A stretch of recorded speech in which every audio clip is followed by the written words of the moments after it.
नमस्कार, मी ऋषी देसाई. सुवर्ण कोकणच्या विशेष भागात आपलं स्वागत. एक नवा व्यवसाय, एक नवा उद्योग, एक नवा माणूस, एक नवी विचार करण्याची शक्ती, याच सूत्रावर आपण दररोज भेटत असतो आणि या भेटण्यातून, या संवादातून आपण स्वतःला कसं श्रीमंत करू शकतो याचे नवनवे आयाम शोधू शकतो. मित्रहो, आज आपण एका माणसाला भेटणार आहोत, ज्याला या अगोदरही भेटलेलं आहोत, ज्याला नेहमी कोकणवासीय, ज्यांना उद्योग करायचाय, ज्यांना काही वेगळं करायचंय, ती प्रत्येक माणसं जाऊन भेटत असतात. मात्र या कार्यक्रमाच्या निमित्तानं पुन्हा एकदा महाराष्ट्र त्या धडपड्या उद्योगी व्यक्तिमत्वाला भेटणार आहेत. अर्थातच कॅलिफोर्निया 30चे सुमित भोसले यांच्याशी आपण आज संवाद साधणार आहोत. स्वागत आपलं. सुमित, या अगोदरही आपण सुवर्ण कोकणमध्ये आलात, आज पुन्हा आपली भेट आहे. आपली भेट यावेळी जरा लक्षवेधी आहे. अश्वमेधची कार्यशाळा पुढची होते, शेळीपालन या विषयातले, आणि या विषयात आपण कोरी पाटी असताना त्याच्यावर गिरवलेली सुंदरशी मुळाक्षरं अशी आपली या सगळ्याबद्दल बोलता येईल.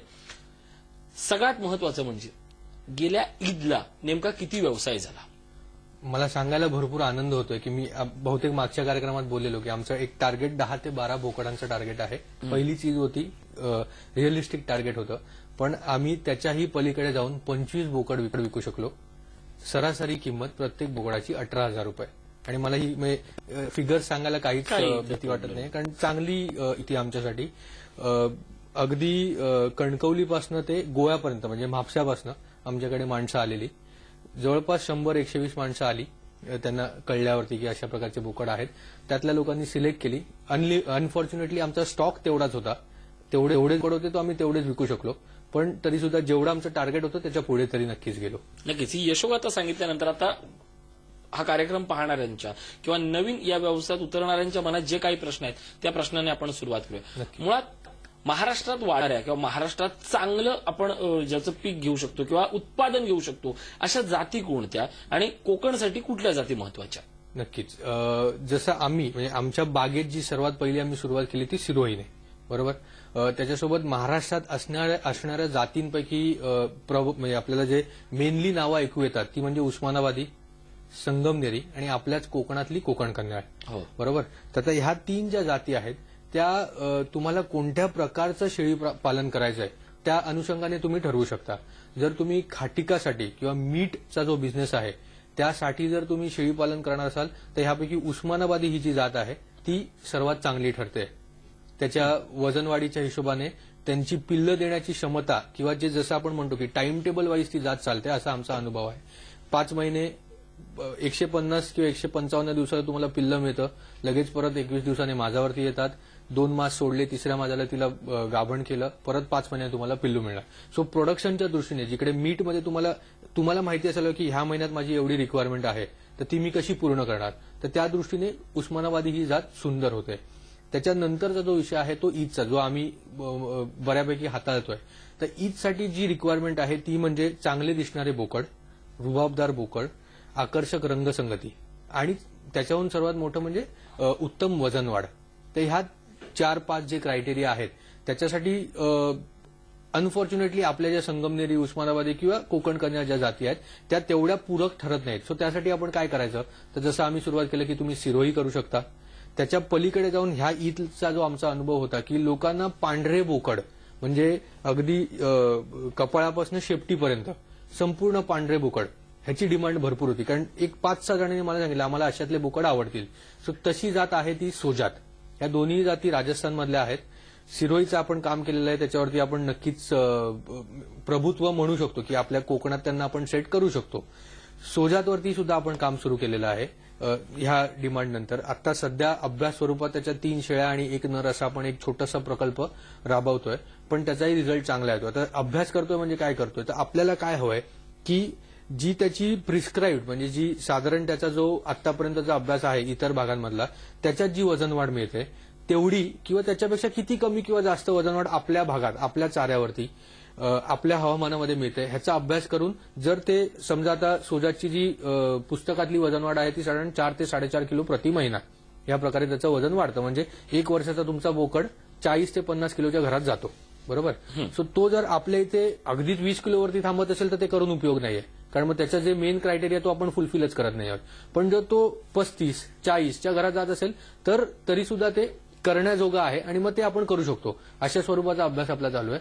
पुढल्या 2-3 महिन्यात ते एकदम क्लिअर होऊन जाईल आणि त्यानंतर सोजात. सो सिरोही आणि सोजात त्याच्यानंतरच्या ज्या जाती आहेत जमनापारी, बीटल, ह्या आपल्या वातावरणात कसं तग धरतील अजूनही त्याच्याबद्दल कोणीच काम केलेलं नाहीये आणि मुळात त्यांच्या अंगावरती असलेल्या केसाच्या प्रमाणामुळे थोडीशी शंका आहे की राहतील का नाही. पण सिरोही आणि सोजात ह्या 2 ब्रीड्स आपल्याकडे 100% चांगल्या पद्धतीने राहू शकतात.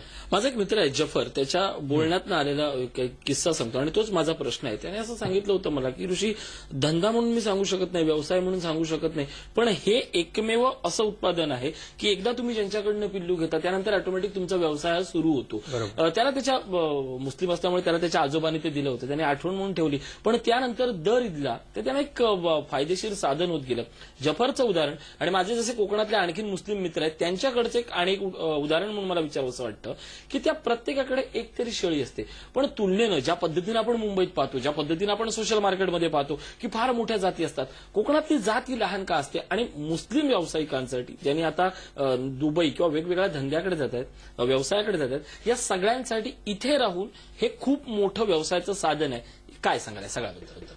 नक्कीच. जसं पहिला तुम्ही जो प्रश्न विचारला की आपल्या इकडची जी कोकण कन्याळ, आता मी गावठी पकडत नाही कारण ती रजिस्टर्ड जात नाहीये, पण कोकण कन्याचा अभ्यास झालेला आहे, त्याचे गुणधर्म आपल्याला माहिती आहे.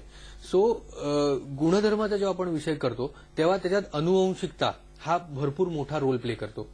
जसं आपण म्हणतो, आणि हे उदाहरण मी नेहमीच देतो, की आपली ॲव्हरेज हाईट ही 5 फीट आहे. तेच जर आपण फॉर एक्झाम्पल जर्मन माणसांची ॲव्हरेज हाईट बघितली ती 6 फीट आहे. ते जास्त खात नाहीत किंवा आपण कमी खात नाही आहोत. अनुवंशिकतेचा जो भाग आहे तो भाग सगळ्यात महत्त्वाचा असतो. त्याचप्रमाणे आपल्या भागातली जी ती जीन पूल आपण ज्याला म्हणतो की ते जे अनुवंशिकतेने आलेलं जे त्यांची साईज आहे ती तेवढीच राहणार आहे. त्याला आपण भरपूर जास्त खायला दिलं तरी सुद्धा ते त्या लिमिटच्या वरती जाऊ नाही शकत आहेत. ते तिकडे राहणार आणि तिकडे येऊन ते स्टॉप होणार आहे. त्याच लाईन्समध्ये आपली जी कोकणातली जात आहे ती एका लिमिटपर्यंतच वाढते, त्याच्या उंच जाऊ नाही शकत आहे. जसं हाईटचं साधं उदाहरण घेतलं तर सिरोही जातीचं जे हाईट आहे, रेग्युलर हाईट, ती जमिनीपासून तिच्या पाठीचा कणा आहे जो कमीत कमी 36, 38, 40 इंचापर्यंतही जाऊ शकतो, म्हणून ती तिथपर्यंत जाते. आपली जी कोकण कन्याळ आहे ती जमिनीपासून साधारण 20 ते 24 म्हणजे 1.5 फूट ते 2 फूट एवढीच वाढ होऊ शकते. नक्कीच. आणखी एक महत्वाचा प्रश्न की ज्या पद्धतीने जो तिसरा प्रश्न विचारला होता व्यवसाय या दृष्टीनं, माझ्याकडे या व्यवसायात मला उतरायचं आहे, माझ्याकडे कोरी पाठी आहे, मला काहीही अनुभव नाहीये, मला आयडियल एक फार्म बांधायचं आहे, शेड बांधणं सोपं असतं, मला शेड बांधायचं आहे, तर मला किती पहिल्यांदा प्राथमिक स्वरूपात पिल्लं मी खरेदी करायची आणि त्यानंतर माझा बिझनेसची ग्रोथ ही हळूहळू कशी वाढत जाते, आणि सगळ्यात महत्वाचं मला कोरी पाठी घेऊन धंद्यात उतरता येणं शक्य आहे का? एक एक करून प्रश्न घेऊया. पहिलं म्हणजे कुठल्या एजची पिल्लं घेतली पाहिजेत आणि किती पिल्लं घेतली पाहिजेत, किती पिल्लं घेतली पाहिजेत किंवा किती शेळ्या आणल्या पाहिजेत, हे जे गणित आहे ते तुम्ही जसं मी मगाशी म्हटलं कुठल्या प्रकारचा धंदा करायचा आहे त्याच्यावरती डिपेंड करतं. जर तुम्हाला खाटिकाचा धंदा करायचा आहे किंवा खाटिकाला देण्याचा धंदा करायचा असेल शेळीचा, तर तुम्हाला कमीत कमी 50 शेळ्या, आई शेळ्या, पेरेंट स्टॉक आपण ज्याला म्हणतो, ह्या तुमच्याकडे असल्या पाहिजे. त्याच्या मागचं लॉजिक असं की जर तुम्हाला खाटिकाला रेग्युलर सप्लाय करायचा आहे, कारण बिझनेस म्हणलं की सप्लाय आणि डिमांड किंवा सप्लाय चेन मॅनेजमेंटचा जो विषय तो इकडे आपण लक्षात घेतला पाहिजे. तर रेग्युलरली जर करायचं असेल तर तुम्हाला महिन्याला कमीत कमी 4 बोकड तरी तुम्ही दिले पाहिजे की आठवड्याला 1 बोकड तो कापेल, बरोबर. सो त्या हिशोबाने 12 चौक 48 म्हणजे त्याकडे 50 शेळ्या, तर 4 शेळ्या प्रत्येक महिन्याला वेत देतील आणि त्यांच्यापासून तुमची जी पिल्लं होतील ती तुम्ही पुढे सेल करू शकाल. हे त्याच्या मागचं गणित. तर 50 जर तुम्ही 100 केल्यात तर तुम्ही महिन्याला 8 विकाल, 150 केल्यात तर 12 विकाल, 200 जेव्हा होतील तर तुम्ही 16 विकणार आहात महिन्याला. अशा प्रकारे तुमचं गणित वाढत जाईल आणि हे गणित वाढायला जास्त वेळ नाही लागत. 1-2 ते 3 वर्षात तुमच्याकडे 50च्या तुम्ही 200 करू शकता प्रॉपर नियोजनाने. पण तेच जर तुम्ही एकत्र 100 आणायला गेलं तर थोडासा त्रास होऊ शकतो. सो आयडियली 50 पासून सुरू करा, प्रॉपर गायडन्स आणि प्रॉपर स्वतःच्या अभ्यासाने. त्याच्यानंतरचं जे आहे ई मार्केट, त्याच्यात तुम्ही अगदी 5 पासून पण करू शकता, कारण ईदचा जो बिझनेस आहे तो तुम्हाला त्याच्यात क्वांटिटीपेक्षा क्वालिटीवरती जास्त भर द्यायचा आहे. सो त्यावेळेला 50 मध्ये तुम्ही क्वांटिटी करणार, क्वालिटी ही कराल पण एका लेवल नंतर. पण जेव्हा तुम्हाला ईदसाठी करायचं तर 5 शेळ्या बाळगा, चांगल्या जातीच्या शेळ्या बाळगा, जातीवंत. या विषयावर मी तुम्हाला फक्त एकच हवंय की जास्तीत जास्त ईदला एखाद्या शेळीची किंवा एखाद्या बोकडाची मिळणारी रक्कम काय असते?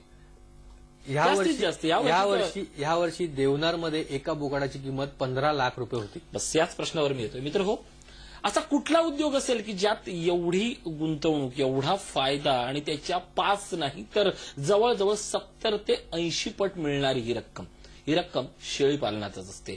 याच विषयावर बोलणार आहोत. एक छोटासा ब्रेक घेतोय. पाहत राहा सुवर्ण कोकण, सामर्थ्य कोकणाचे.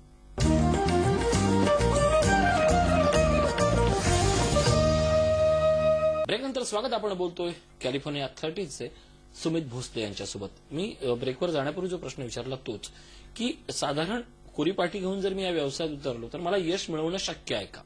नक्कीच. त्याच्या आधी मी जो आपण ब्रेकवरती जाण्याच्या आधीचा जो आपण विषय घेतलेला की साधारण किंमत किती राहील, तर जे मी म्हणलं 15 लाख हे तुमचे लाख होत नाही, एखाद्या बोकडाची किंमत 15 लाख राहील. पण ऑन एन ॲव्हरेज जर आपण विचार करायचा गेला तर तुम्हाला 18 किंवा असे 15 ते 30 हजाराच्या मध्ये तुम्हाला बोकडाची किंमत ठेवता येते, डिपेंडिंग ऑन त्याची क्वालिटी आणि त्याचं वजन. सो ह्या ज्या 2 गोष्टी आहेत त्या जर तुम्ही नियोजनाने व्यवस्थित हाताळल्या, कमी शेळ्या असतील, त्यांची पिल्लं व्यवस्थित असतील, जर व्यवस्थित हाताळल्या तर तुम्ही 15 ते 25 हजार प्रत्येक बोकडामागे नक्की कमवू शकता. नक्कीच. जगभरातला, मुंबईतला आणि ओव्हरऑल महाराष्ट्रातला बाजार काय सांगतोय आज? म्हणजे ह्यातला मागणी किती आहे? मागणी प्रचंड आहे. प्रचंड म्हणजे actually sky is the limit. कारण कसं आहे, आपण ह्याच्यात परत बघितलं, खाटिकाचा जो धंदा आहे त्याच्यात तुम्हाला खाण्याची गोष्ट आहे. रोज माणसं खातात. आपण जरी म्हणाल की रविवार, बुधवार आणि शुक्रवार ह्या 3 दिवशी जरी खायचं ठरवलं तरी अख्ख्या महाराष्ट्राचं पॉप्युलेशन सोडून द्या, तुम्ही तुमच्या गावाचं पॉप्युलेशन पकडा फक्त, तिकडे तुमचा एक बोकड नक्की जाईल. हो, बरोबर. त्याच्या पुढे तुम्ही गावाच्या पुढे तालुका लेवलवरती जा, तालुक्याच्या पुढे जिल्हा लेवलवरती जा, जिल्ह्यावरनं तुम्ही महाराष्ट्रात या. खाणाऱ्या लोकांची संख्या कमी नाही होत आहे. बरोबर. त्याच्यानंतर आपण जर ईदसाठी जर व्यवसाय करायचं ठरवलं तर त्याच्यात सर्वात मेन फॅक्टर असतो तो मुस्लिम बांधवांचा. त्याचंही पॉप्युलेशन प्रचंड मोठं आहे. त्यांच्या नियमाप्रमाणे किंवा आपण रीतीप्रमाणे म्हणलं तर कर्त्या पुरुषाने, मुस्लिम पुरुषाने एक कुर्बानी करायची आहे. मुंबईचा आकडा विचारात घेतला तर 10 लाख कमीत कमी घरं असतील. नक्कीच. मग 10 लाख कुर्बान्या होतात. हो. तेवढी आपण गरज पुरवतो नाही. कारण आता सुद्धा ज्या वेळेला ईदला देवनारचं मार्केट जर आपण पकडलं, देवनारच्या मार्केटमध्ये जे बोकड येतात ते सगळे बोकड, त्यातले जवळपास 80% जर आपण पकडलं, ते सगळे राजस्थानमधून येतात. ईदच्या आधी 7 दिवस त्यांच्या लॉरीज येतात, ट्रक्स येतात, उतरवतात, माल विकतात. ईद संपली की दुसऱ्या दिवशी पैसे घेऊन राजस्थानमध्ये परत जातात. एवढी मोठी डिमांड आहे. आणि ह्या वर्षी 1.5 ते पावणे 2 लाख रुपये बोकड फक्त देवनारमध्ये उतरलेले, की जे एक छोटासा भाग आहे. मुंबई, आपण महाराष्ट्राचा विचार केला तर मुंबई एक छोटासा भागात पकडावा लागेल पॉप्युलेशन प्रमाणे. तसंच प्रत्येक गावात, आता मी माझ्या गावाचं बोलतो, आमच्याकडे सावंतवाडीमध्ये जवळपास 1000 घरं असतील. हो. वेंगुर्ल्यामध्ये जवळपास 500 घरं असतील. कुडाळमध्ये जवळपास 500 घरं असतील. मी माझ्या घरापासून 20 किलोमीटरच्या रेडियसच्या पार गेलो नाहीये. तेवढंच आहे. त्याच्यातच मला 2000 घरं मिळाली. म्हणजे माझ्या फार्ममध्ये मी 2000 बोकड तयार केले पाहिजे, तेवढी डिमांड आहे. सो कितीही माणसं आली, कितीही नवीन लोकांनी हा धंदा सुरू केला तरी डिमांड एवढी प्रचंड आहे की ती अजूनही मीट होणार नाहीये. सो एवढा स्कोप आपण त्याच्यात बघू शकतो. नक्कीच. आणखीन एक महत्वाचा प्रश्न, फक्त या व्यवसायातला पहिला धोका असतो, अर्थात त्याला धोका म्हणता येणार नाही, आपल्याला स्वतःला संयमाची सवय नसते म्हणून. बरोबर. हा ज्यावेळी व्यवसाय करतो त्यावेळी दुसरा कुठला तरी व्यवसाय जोडधंदा करणं आवश्यक असतं, जे आपण नेहमी अश्वमेधमध्ये सांगत असतो. तर असे जोडधंदे कुठले यासाठी महत्वाचे असतात? शेळी पालनासोबत तुम्हाला प्रचंड वेगवेगळ्या पद्धतीची तुम्ही कामं करू शकता. जर फक्त तुम्हाला अॅनिमल हजबंडरीमध्ये जरी राहायचं असेल, बरोबर, त्याच्या आधी आपण फक्त शेळी पालनाच्या बाय प्रोडक्ट्स बद्दल बोलू. ओके. लास्ट टाइम जसं आपण सांगितलेलं लेंडी खत आहे. हो. बरोबर. आता दुसरा जो एक मोठी इंडस्ट्री तयार आपल्याकडे होते ती आहे पेट फूडची. बरोबर. म्हणजे कुत्र्यांचं खाद्य, मांजरींचं खाद्य, ह्याच्यात सुद्धा शेळी पालनातनं बरेच प्रोडक्ट जाऊ शकतात, जे आपण जर तुम्ही एखाद्या लेवलवरती पोहोचून तुम्ही स्वतःचं खाटीक ठेवला, बरोबर, की तुमच्या फार्ममध्ये परमिशनने कटिंग होतंय, स्लॉटरिंग होतंय, तर त्याच्यानंतर जे आपण त्याला स्पेअर पार्ट्स म्हणू किंवा बाय प्रोडक्ट्स म्हणू, कान, बाकी त्यांचे खुरं, स्किन, ह्या सगळ्या गोष्टी तुम्हाला पेट फूडमध्ये सुद्धा देता येतील as a raw material. So हे 2 विषय झाले आपल्या शेळी पालनातल्या धंद्याचे. त्याच्यानंतर तुम्हाला ज्यावेळेला एकदा तुम्ही शेळी पालन करता तर ह्याच्यात तुम्हाला किती वेळ द्यायचा आहे दिवसातनं. आता माझ्याकडे स्वतःकडे 100 प्राणी आहेत आणि आमची 2 माणसं काम करतात, तरी सुद्धा मी दिवसातनं साधारण फक्त 5 ते 6 तास टोटल, मी सकाळी 6ला उठतो, संध्याकाळी किंवा रात्री 10ला झोपत असेल, त्यातले 6 तास मी फक्त ह्याला देतो. बाकीचा पूर्ण वेळ माझ्या हातात आहे. तर त्यावेळेला मला जे हवंय ते मी करू शकतोय. ओके. म्हणजे मग मी शेतीची कामं असतील ती करतोय किंवा बाकीचा कुठला जोडधंदा जर मला करायचा असेल, अगदी कुठल्या दुसऱ्या गोष्टीचं दुकान जरी टाकायचं असेल तरी मी ते सांभाळू शकतोय एकदम इझिली. सो अशा प्रकारे हे करता येते. नक्कीच. आणि सॉरी, फक्त त्याच्यात एवढंच आहे की माझी संख्या मोठी आहे म्हणून जर माझ्याकडे 5च शेळ्या असतील तर माझ्याकडे 6च्या ऐवजी मी 2 तास जरी दिले तरी मला भरपूर आहे. ओके. कारण माझ्या घरी कोण ना कोण माणसं आहेत ती सांभाळू शकतातच. आणि सकाळचे अर्धा एक तास, संध्याकाळचा अर्धा एक तास, दॅट इज व्हॉट मला त्याच्यात फक्त द्यायचं आहे. आणि बाकीचा पूर्ण दिवस माझ्या हातात आहे. नक्कीच. मुंबईच्या महानगरीच्या प्रवासात स्वतःला ट्रेनमध्ये मेंढरासारखं कोंडून कामाच्या ठिकाणी जाऊन नंतर 20, 12, 25 हजार मिळवणं एकीकडे आणि गावाकडे जाऊन लाखाच्या गोष्टी करणारा शेळीपालन व्यवसाय पाहणं, सांभाळणं एकीकडे. विचार, पर्याय, निवड आपली आपण करायची. छोटासा ब्रेक पाहत राहा सुवर्ण कोकण, सामर्थ्य कोकणाचे.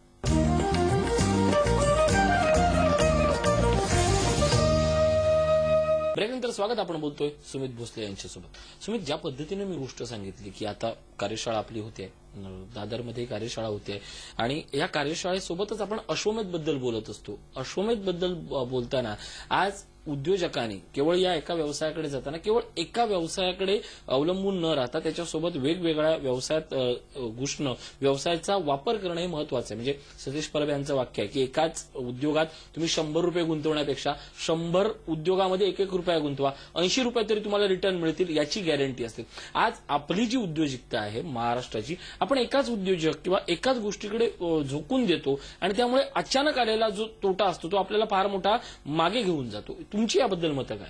नक्कीच. आणि मी जे सतीश परावांनी म्हणले की एका वेळेला एकाच विषयाच्या मागे राहून जर तुम्ही उद्योग करण्याच्या ह्याच्यात असाल तर ते थोडंसं रिस्की राहतं. लॉस झाला तर काय, मी कम्प्लीट थांबलो. त्याच्याऐवजी जर तुम्ही एका गोष्टीबरोबर अजून तुमच्या क्षमतेप्रमाणे तुम्ही 10 करा किंवा 2 करा, ऍटलिस्ट एक 2 बॅकअप तयार होतात तिकडच्या तिकडे.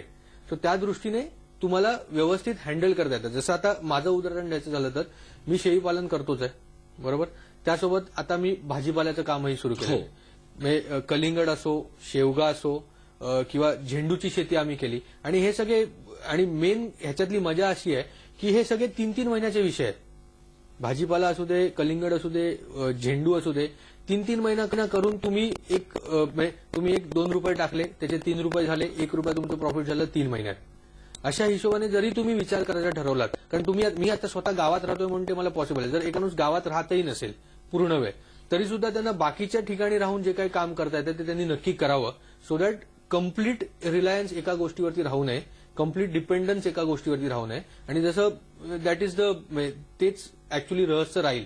जर तुम्हाला उद्योजक हा टॅग जर मिळवायचा असेल तर एक गोष्ट न करता 4 गोष्टी करा, पण चांगल्या करा. नक्कीच. आणखीन एक महत्वाचं म्हणजे जी आपण ही सुवर्ण कोकणची चळवळ सिंधुदुर्गात असेल, कोकणात आता सुरू झाली आहे, त्यानिमित्तानं कार्यशाळेनंतर खूप गोष्टी बदलत गेल्या आहेत सिंधुदुर्गात. आता जिल्हा परिषद, जिल्हा बँक आणि आपण यांच्या संयुक्त विद्यमानं शेळीपालनासंदर्भात एक मोठा प्रोजेक्ट राबवला जाणार आहे. काय आहे तो प्रोजेक्ट? नक्कीच. आपल्या साधारण शेळीपालन, मी माझा अनुभव लास्ट टाइम शेअर केला की जेव्हा मी शेळीपालनाचा प्रकल्प सुरू करताना जेव्हा मी लोन मागायला गेलो तेव्हा साधारण जी धारणा होती की शेळीपालन हे कोकणात होऊ शकत नाही. सो त्यामुळे मला त्यावेळेला लोन मिळालंच नव्हतं. आय विल बी फ्रँक की मला लोन मिळालंच नव्हतं. पण आता सिंधुदुर्ग जिल्हा बँक म्हणजे डिस्ट्रिक्ट बँक जी आहे ते सिंधुदुर्ग जिल्हा परिषद यांच्या संयुक्त विद्यमाने शेळीपालनासाठी म्हणून एक कर्ज प्रकल्पाची योजना येते की ज्याच्यात शेळ्यांसाठी म्हणजे शेळीपालनाच्या प्रकल्पासाठी लोकांना कर्ज उपलब्ध होईल. ऑब्व्हियसली त्यांच्या अटी असणार, त्यांनी ट्रेनिंग घेतलं पाहिजे, या सगळ्या गोष्टी असणार. पण एक ऍटलिस्ट पुढचं पाऊल की जे आपल्या इथे चांगल्या प्रकारचा धंदा होण्यासाठी एक पुढचं पाऊल हे नक्कीच घेतलं गेलेलं आहे. नक्कीच. या सगळ्या उपक्रमाबद्दल, या होणाऱ्या कार्यशाळेबद्दल आणि लोकांच्या मानसिकतेबद्दल काय आवाहन कराल की अशा प्रकारच्या अश्वमेधमध्ये किंवा या कार्यशाळेला आपण नक्की या, काय आवाहन कराल? आवाहन एकच करेन की जोपर्यंत तुम्ही एखादी गोष्ट ठरवत नाही की मला हे करायचं आहे तोपर्यंत ती होत नाही. साधी गोष्ट आहे. आणि जर तुम्हाला काम करायचं आहे तर तुम्हाला कुठून तरी सपोर्ट मिळाला पाहिजे, कुठून तरी माहिती मिळाली पाहिजे. आणि अश्वमेध ही असं एक ठिकाण झालंय, कारण माझा हा स्वतःचा एक्सपिरियन्स आहे की जिकडे मला एखाद्या गोष्टीत इंटरेस्ट असेल तर त्याच्याबद्दल सखोल माहिती ए पासून झेड पर्यंत मला त्याच्यात मिळवता येते. आणि त्यासाठी तुम्ही यावं. पहिली गोष्ट, एकदा का तुम्हाला त्याच्यातला अनुभव आला, त्याच्यातनं तुम्हाला माहिती मिळाली की त्याच्यातनं तुम्ही तुमच्या पद्धतीने तुम्हाला जसं जमतंय तुमचं आकलन करून त्याच्यात काम करावं आणि यश हे नक्की मिळेल. त्याला कुठेच पर्याय नाहीये. काम केला तर यश नक्की मिळेल. नक्कीच एकूणच हीच गोष्ट सगळ्यात महत्वाची आहे. मित्रांनो, यशाचे मार्ग अनेक असतात. दुर्दैवानं आपल्या अभ्यासक्रमाने, आपल्या चालीरीतीनुसार आपण फक्त एवढंच शिकत गेलो की तू नापास झाला तर तुला आम्ही शेळ्या घेऊन देणार, बोकडं घेऊन देणार. आज सुदैवानं काळ बदललाय. आज पास झालात, नोकरी करण्यापेक्षा खरंच शेळ्या आणि बोकडं घ्या, त्यातनं मिळणारा पैसा हा खूप आहे. आणि याच प्रकारच्या ज्या गोष्टी असतात, ज्या कार्यशाळेतनं तुमच्यापर्यंत सांगितल्या जातात, दरवेळेला शेअर बाजाराचे सेमिनार अटेंड करून तुम्ही श्रीमंत व्हाल याची गॅरंटी कोणी देऊ शकत नाही. पण अशा पद्धतीचे उद्योग व्यवसायाचे सेमिनार जेव्हा तुम्ही अटेंड करता तेव्हा तुम्ही 100% श्रीमंत होताच, म्हणजे होतातच. हा शब्द असतो तुमच्या कष्टाचा. 15 नोव्हेंबरला दादरला शेळीपालन आणि कुक्कुटपालन यावर कार्यशाळा होते. स्क्रीनवर नंबर जात आहेत, त्या नंबरशी संपर्क करा आणि तुमच्या मनातले प्रश्न आणि या कार्यशाळेला नक्की उपस्थिती लावा. सुमित, आज इथे तुम्ही आलात, तुमच्या यशाची गाथा सांगितली आणि सगळ्यात महत्वाचं म्हणजे महाराष्ट्रात होतो जे आज हे सगळं उत्पादन होतंय त्या उत्पादनाबद्दल तुम्ही माहिती दिली. खूप खूप आभार. धन्यवाद.